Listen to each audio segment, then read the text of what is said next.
You're watching Talking Points, a focus on the political scene in Lubbock and across the South Plains. Welcome back. Here's a look at more of the political headlines of the past week. A petition in Levelland to try and force a recall election of Mayor Barbara Pinner. That fell short of 642 verified signatures they needed. The attempt coming after Mayor Pinner reposted a racially insensitive post on Facebook. Mayor Pinner apologized but refused to resign, and that led to the petition. Well, the city secretary reports that the petition received 468 signatures from people who could not be verified as registered voters there.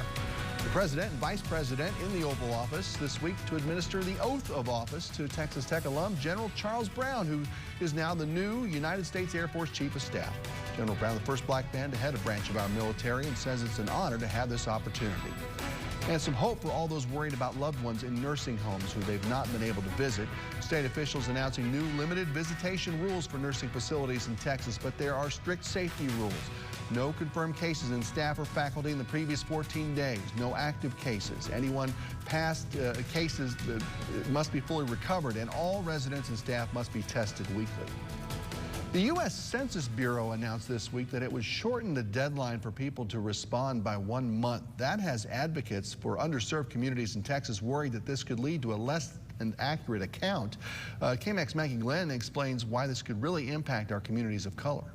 Our census employees will have a mask. The Census Bureau's field operations previously paused because of the pandemic. They're back, but they now have less time to count all households. The deadline is now September 30th. 57% of Texas households have already filled out the census forms without being contacted. In the last census, the total self-response rate in the state was 71%, and it's up to critical field operations to make up the rest. Field operations is essential to reach vulnerable and hard-to-count communities. Latino groups in Texas worry a census undercount hits Hispanics hardest. They have already said that, in the middle of a pandemic, it was hard to count all of our communities, and now you push the deadline up for 1 month, which means now you have 5 less weeks that you can actually do all of this work. We really question the validity of the data. State Senator Carol Alvarado on the Senate Hispanic Caucus says Texas stands to lose a lot if the count isn't done right. It was estimated that from the 2010 census that Texas was going to show a population growth of about 3.8 million people. That means a lot of money for various public services. 1% undercount equals $292 million each year of loss. But the Census Bureau is still confident the agency will be able to count everyone in time. We're going to get 100% of our households represented with this census. In Austin, Maggie Glenn, KAMC News. All right, Maggie, thank you. Let's talk about this some more for 5 more good minutes with Cynthia Quintanilla, who's the Executive Director of Catholic Family Services in Lubbock. It's so good to have you on the show. Thank you. People may immediately hear about Catholic Family Services and think about the thrift store or something like that, but take us through some of the other services that are provided to folks through your office. There's a lot of stuff going on over there. Oh, yeah. Mainly right now, our Direct Client Assistance Program provides basic needs for those who are low income or just needing assistance right now.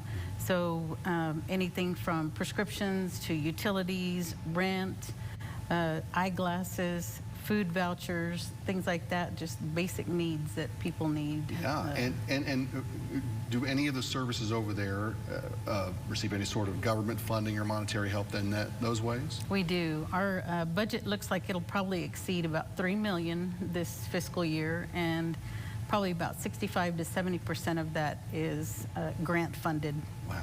And being grant funded like that, explain how the census numbers then play into all that. Yeah, our census, the census, of course, is based on an allocation of grant funding, and so that comes to our community and helps us with some of the programs that we have, like our Parent Empowerment Program, our Youth and Family Program that provides free counseling.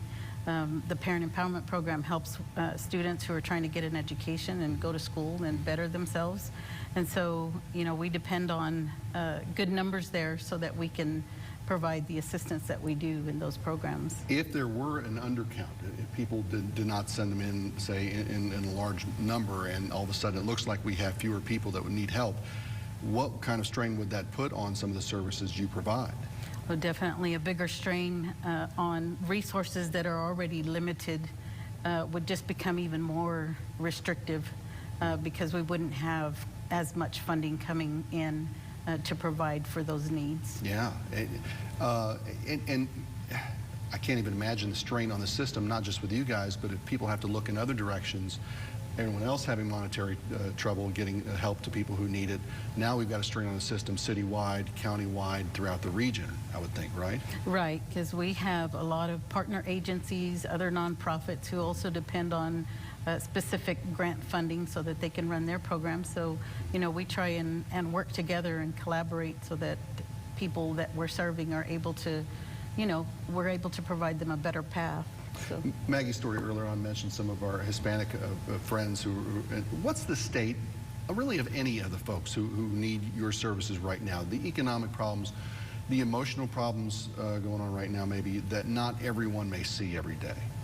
The economic, right now, the impact is mainly being able to provide for those basic needs. Mm-hmm. So we see a lot of rental assistance right now, a lot of utility assistance, people who no longer have health insurance, and so they're not able to pay for a doctor's visit or the prescriptions that they need, maintenance medications, things like that. Do you take out just gifts from the public as far as donations in that regard? We do. We do. Has that been down because of the COVID situation at all, or how does that look?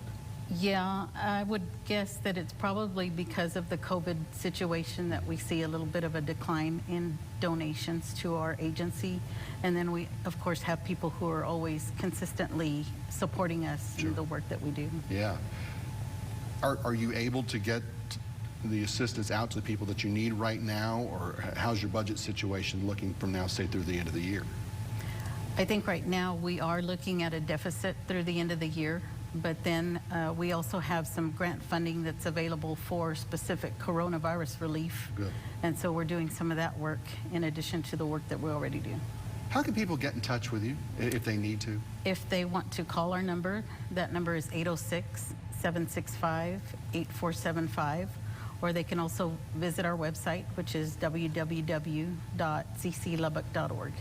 Offices are closed right now, though, because of the whole situation. So keep that in mind. Yes. So make sure you take advantage of those numbers and fill out your census, because if you don't, Cynthia may get mad because she can't do what she has got to do. Thank you for all the work that you do, and keep us updated on everything going on here. All right, sure will. Cynthia Quintanilla, she's the Executive Director of Capital Family Services in Lubbock. Thank you, ma'am, for coming on. Thank you.